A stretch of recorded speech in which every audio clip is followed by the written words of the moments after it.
ভাইরা, আমার দিনমজুর ভাইরা আমাদেরকে নিয়ে নিয়ে হাসপাতালে যেত। আপনারা যদি না থাকতেন তাহলে জুলাই কখনোই আমরা আলোর মুখ দেখতাম না।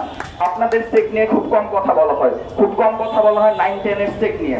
আমি মনে করি সেই স্টেকটা আপনারা তখনই বুঝে পাবেন যখন ভোটের মাঠে আসবে। আমরা এখন যেই রাজনীতি করতেছি, যেই রাজনীতির মাঠ গোছানোর চেষ্টা করতেছি, সেটা হবে একটা সুষ্ঠু সুন্দর নির্বাচন যাতে বাংলাদেশে হতে পারে।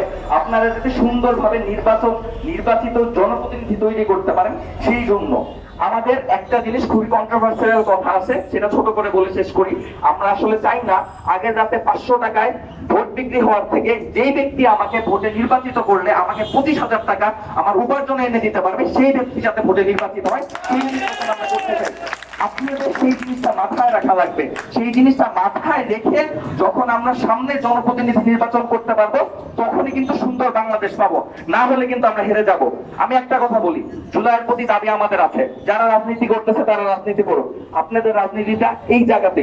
আমরা ভোট দেব, ভোট দিয়ে যারা সজ্জন, যাদের দিয়ে আমাদের বাংলাদেশ, যারা বাংলাদেশ পন্থী, বাংলাদেশকে সামনের দিকে এগিয়ে নিয়ে যাবে, সেই মানুষগুলোর জন্য আমরা কাজ করব, সেই মানুষগুলোকে আমরা ভোট দিব। এটা আজকে আমি সবসময় বলি, এবার যদি আমরা ব্যর্থ পারি তাহলে কিন্তু বাংলাদেশ আবার অন্ধকারে যাবে।